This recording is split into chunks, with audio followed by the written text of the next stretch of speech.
this expanded morning newscast.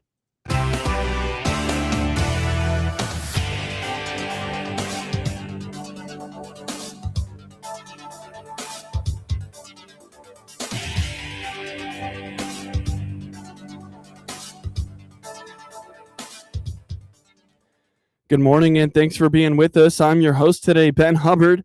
The news is brought to you by Chevy Buick in Clinton, your Silverado headquarters, as well as Connexus, offering fiber internet in Clinton.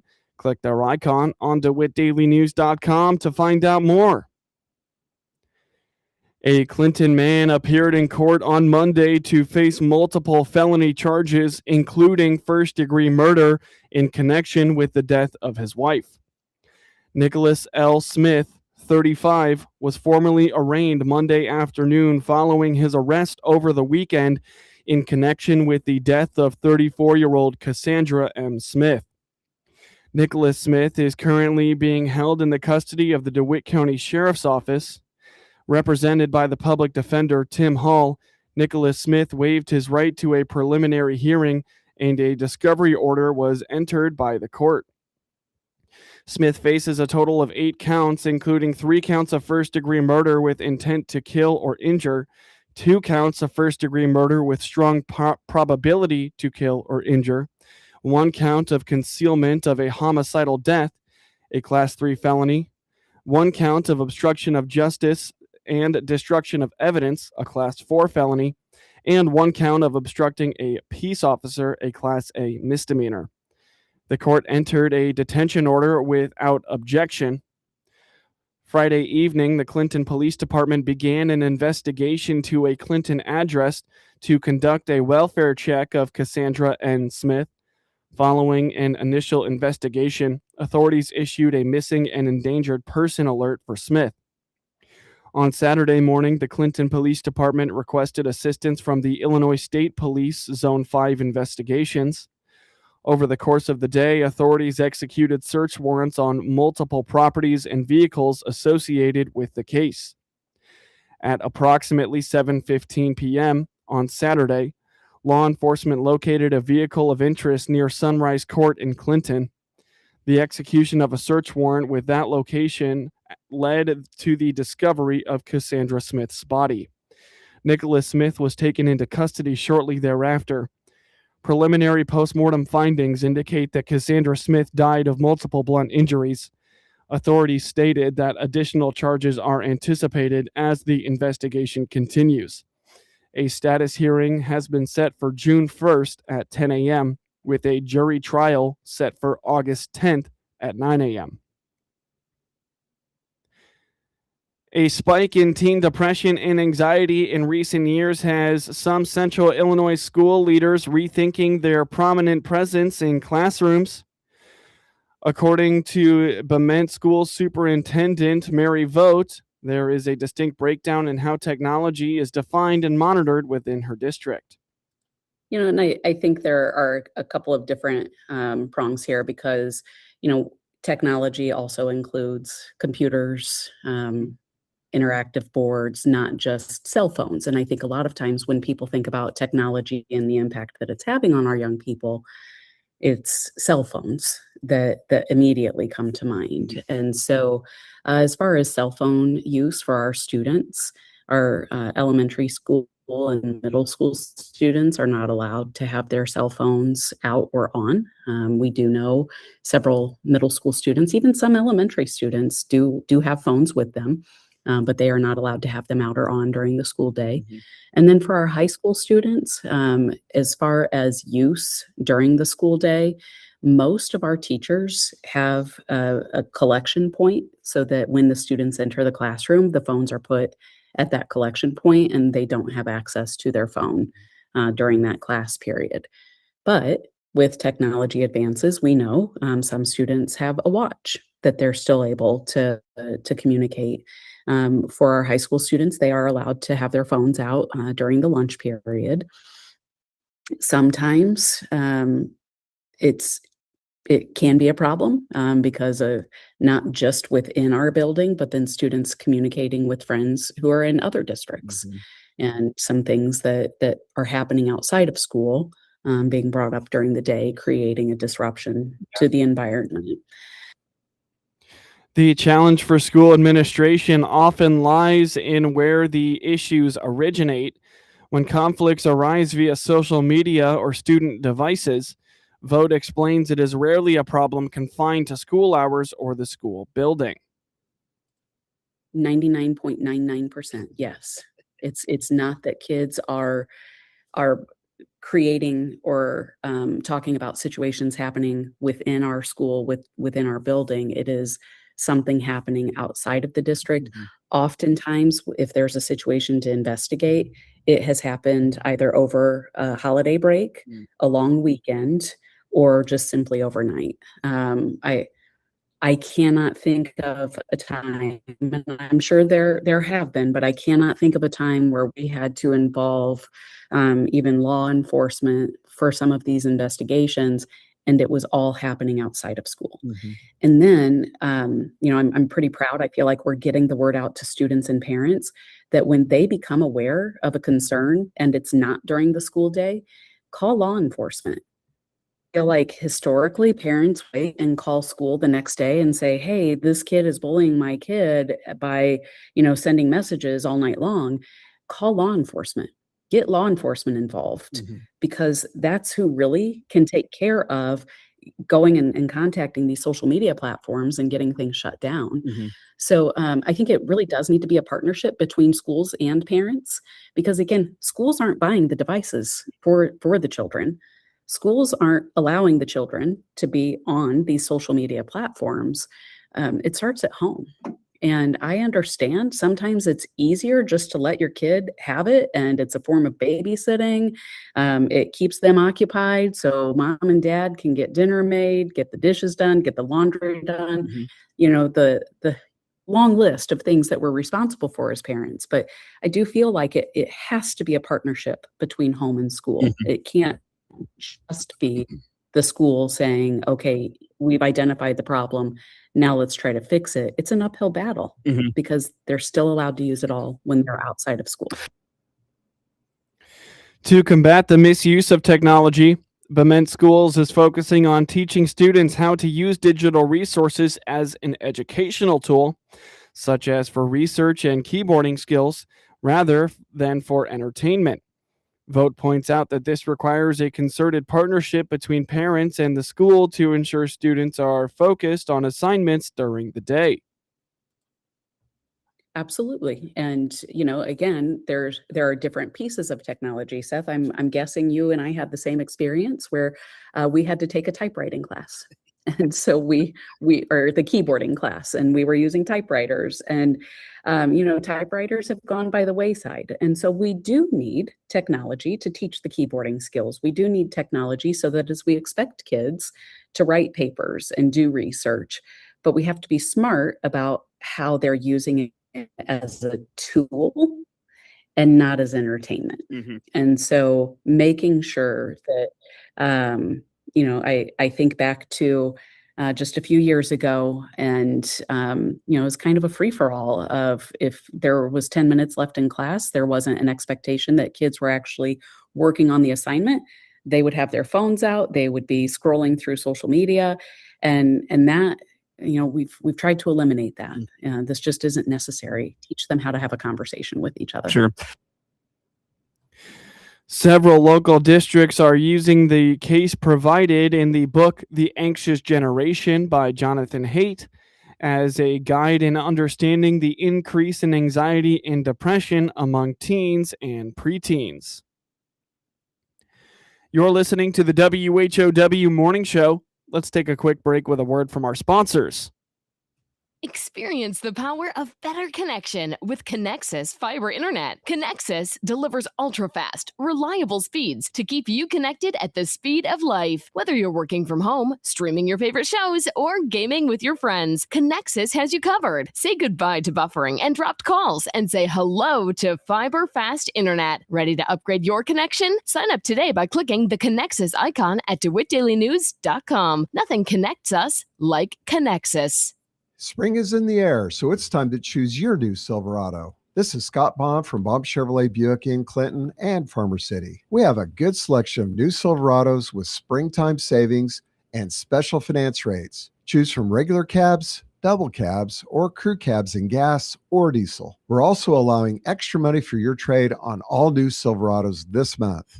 Silverado, together let's drive. See all our inventory at bombchevybuick.com right from the start. News time is 19 minutes after the top of the hour. You're listening to the WHOW Morning Show. The threat of severe weather returned to DeWitt County yesterday. On the WHOW Morning Show Monday, Ed Shimon at the National Weather Service in Lincoln told the Hart Media Group that severe weather was present on Monday in DeWitt County.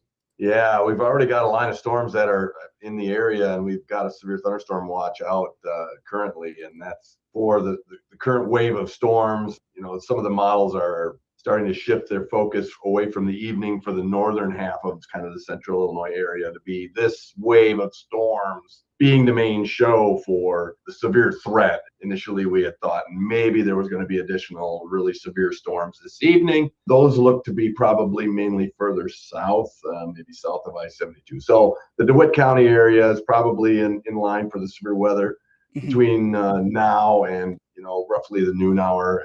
The squall line is just hitting Macomb. That's really going to be hitting DeWitt County. So that'll be coming in about, maybe 11:30, something like that. A couple hours yet, maybe. But yeah, there's going to be some damaging wind threats there and maybe some isolated tornadoes. So we're keeping an eye on that right now. Wind shear is what made this particular system dangerous. While there was the possibility of tornadoes, Shimon notes that wind does not need to be circling for it to be damaging. Sure. Yeah, we've got a really strong jet stream pattern, not only at the upper levels of the atmosphere, but the middle and low levels. So wind shear is really quite high today. And what wind shear does is creates rolling rotational inertia in the atmosphere, rolling tubes of air. So those are getting drawn into these thunderstorms and can potentially produce some tornadoes. So the jet stream is kind of driving the show, and instability. If we clear out this afternoon, we were thinking some really intense storms this evening. But at this point, it looks like this main show is going to be starting right now, and that we're not really going to have as strong of an evening presence further north here. Yeah, the rainfall amounts are going to climb up there pretty good. I was looking earlier, and it was about 1.5 to maybe 2 inches in some areas. So widespread 1 inch looks pretty good, but some of those 2 to maybe even a little bit more inches of rain could occur with this line of storms, especially further south. So DeWitt County, I'm thinking maybe in the 1.25 inches, 1.5 range is probably pretty safe. Yeah, just make sure you have your safe location picked out and be ready for the warnings as the storms come through. Wind damage doesn't need to be spinning to knock a roof, damage a roof, blast in a garage door. Then that garage door roof goes up and takes part of the house with it. Don't wait for a tornado warning to say, oh, now I'm threatened. If you get severe thunderstorm warnings, heed those and take cover. Make sure you're in a safe location, because these storms today could really pack a punch and cause structural damage. It doesn't have to be a tornado to cause that. Shimon reminds to have your severe weather safety kit packed full of water, snacks, flashlights, weather radios, and other essential tools. Keep it to WHOW to hear all the latest severe weather updates. Get local forecasts, weather updates, and more at weather.gov/Lincoln or by finding the National Weather Service on Facebook and X. Warmer weather is here, but that also means a drawdown in blood donations across Illinois for the American Red Cross. According to the organization's Lynn Ruska, this time of year always hurts the Red Cross with donations down across the board.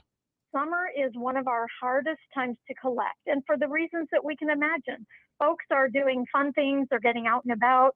Stopping to give blood is not necessarily top of mind. However, all of those folks being out on the road, vacations, ball games, many activities can sometimes raise the need for blood as well. So we encourage anyone who's eligible and able to make an appointment in these early summer weeks. To schedule a blood donation, the Red Cross encourages visiting redcrossblood.org. It's time to start celebrating 100 years of historic Route 66. A number of events are planned throughout the state, says Casey Claypool, Executive Director of the Illinois Route 66 Scenic Byway. The first one is on Thursday in Joliet. So one of the things we do at the Byway is support our members, right? The communities, the small businesses, attractions. And one of the things we focus on as we're coming into the travel season are assisting these groups with events. And I mean, we could sit here for an hour and a half if I told you about everything happening between now and November 11th, right? But we've got some really big events. The first one, like Quinn said, April 30th. And a lot of people keep asking, April 30th, why April 30th? And the event in Joliet is not the only one. There are several more throughout the 8 states. And April 30th is just, it's an incredibly important date when it comes to Route 66, because back in 1926 in Springfield, Missouri, there were these people that had this forethought of, okay, we need to name this road from Chicago to LA, right? We need to give it a number. And they originally were like, we'll give it 60. And there were issues back and forth. I guess Kentucky already had a Route 60 and so on and so forth. So they decided on 66, and April 30th is when that telegram from Springfield, Missouri, with the help of Cyrus Avery. So if you know anything about 66, he is pretty much the father of 66. They sent a telegram to what was the American Highway Association at the time, making this push to name this road. And so that's where that April 30th really gets its importance. And I say we, Illinois and the other 7 states are using that as a catalyst for this birthday. More on the Joliet event on April 30th. The Joliet Area Historical Museum and the City of Joliet are collaborating with the Joliet Slammers for a one-of-a-kind Frontier League exhibition game inside the walls of the old Joliet prison as part of the official Route 66 Centennial Kickoff celebration. More information at IllinoisRoute66.org. What is the latest on USDA programs to assist crop and specialty crop producers through the growing season? Rod Bain reports.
Now for your local obituaries. Michael Ray Scott, 63 of Cisco, passed away at 7:56 p.m. April 24th at his family residence. Services will be at 10 a.m. Thursday, April 30th at Convert Funeral Home in Argenta with Scott Marsh officiating. Burial will follow at Croninger Cemetery and Cisco. Visitation will be 5 to 7 p.m. Wednesday, April 29th at the funeral home. Memorials may be directed to the Michael Ray Scott Memorial Fund. Get news anytime from your computer or your mobile device at DeWittDailyNews.com. That's DeWitt County's #1 source for news, sports, police blotter, obituaries, and more. Best of all, it's all free all the time at DeWittDailyNews.com. With SRN News, I'm Rich Thomason in Washington. The California man accused in the attack outside the White House Correspondents' Dinner in D.C. last weekend is facing 3 charges. The U.S. Attorney for D.C. says Cole Thomas Allen could face additional charges. He says there's no doubt that Allen had planned to assassinate President Trump and take out as many high-ranking administration officials as he could. Britain's King Charles has a full schedule in Washington today, following a grand White House arrival ceremony and Oval Office talks with President Trump. The Trump administration seems unlikely to accept Iran's offer to end the war and its chokehold on the Strait of Hormuz. That's because the Iranians are apparently still not willing to give up their nuclear pursuits. On Wall Street this morning, the Dow futures are up 127 points. More details at srnnews.com.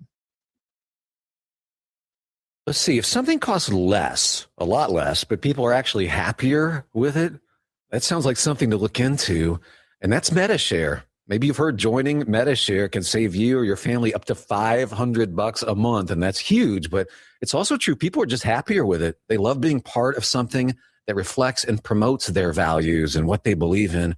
MediShare works too. It's been around for 30 years now, and members have shared more than $8 billion of each other's bills. People love having telehealth and a huge nationwide PPO network. So yeah, really, you can save a ton and like it better. Imagine being happy with how you're taking care of your health care, whether you're self-employed or part of the gig economy, or you just want a plan that you're happy with.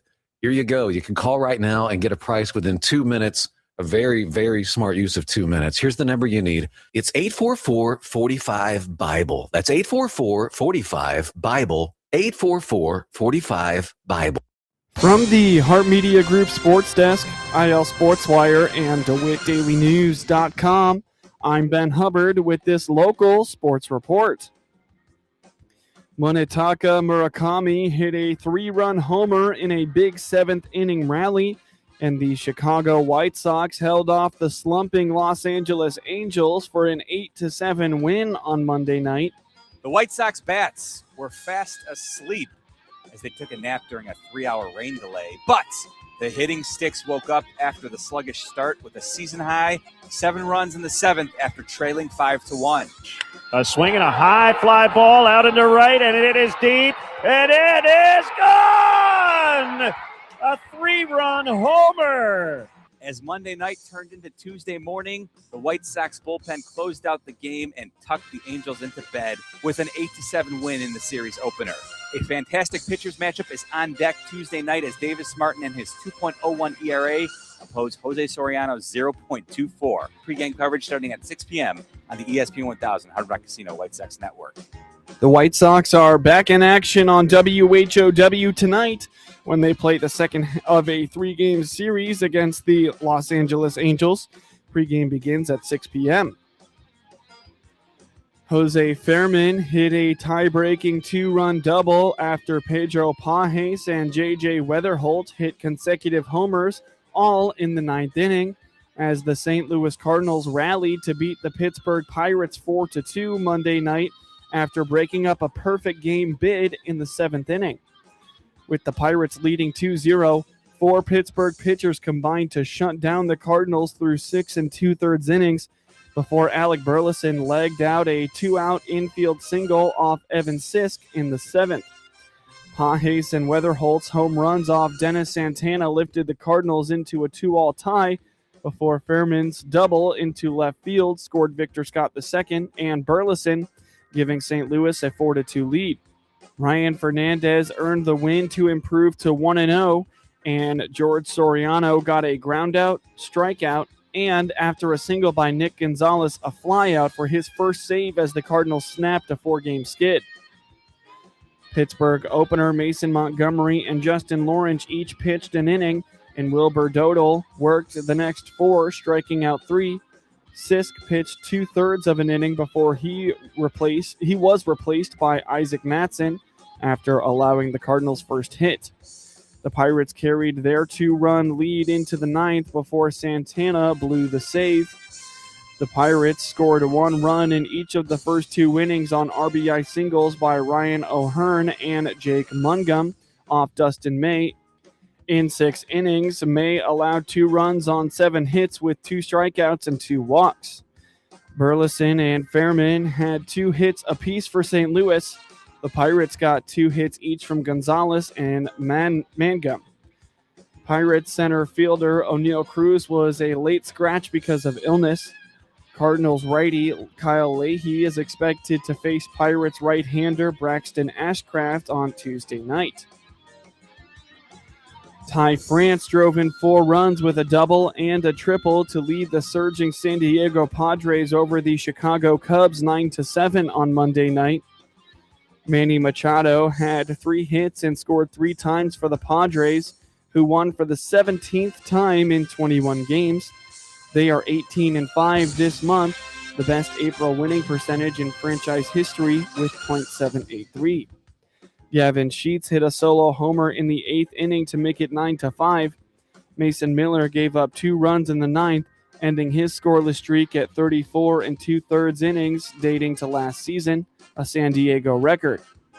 Nick Castellanos singled home 2 runs off reliever Ben Brown with 2 outs in the 5th to give the Padres a 6-5 lead. Moises Ballesteros hit his first career grand slam, a 404-foot drive to right field off San Diego starter Randy Vasquez that gave Chicago a 5-3 lead in the 3rd. Seiya Suzuki had a solo homer in the 2nd for the Cubs, who have lost 3 in a row following a 10-game winning streak. Machado had a single and 2 doubles, giving him 400 doubles in his career. He exited as a precaution in the 7th with a sore calf after a hard slide earlier in the game, but is expected to be available on Tuesday. France hit a ground rule double to left center in the 1st to score 2 runs for a 3-0 lead. He tripled down the left field line in the 7th to drive in 2 more and make it 8-5. Vasquez is 3-0 and gave up 5 runs and 5 hits in 5 innings to earn the win. Brown is 1-1 and pitched 2 innings in relief and took the loss. Cubs starter Matthew Boyd allowed 4 runs and 8 hits in 4+ innings. Cubs right-handed pitcher Edward Cabrera faces righty Walker Buehler in the middle game of the series on Tuesday. In scores from around the MLB yesterday, the Tampa Bay Rays beat the Cleveland Guardians 3-2, while the Boston Red Sox shut out the Toronto Blue Jays 5-0. The Minnesota Twins beat the Seattle Mariners 11-4, while the New York Yankees took down the Texas Rangers 4-2, and the LA Dodgers beat the Miami Marlins 5-4. In NBA playoff scores, 8-seeded Orlando Magic beat top-seeded Detroit Pistons 94-88, while the 1-seed Oklahoma City Thunder beat the 8th-seeded Phoenix Suns 131-122, and the 3rd-seeded Denver Nuggets beat the 6th-seeded Minnesota Timberwolves 125-113.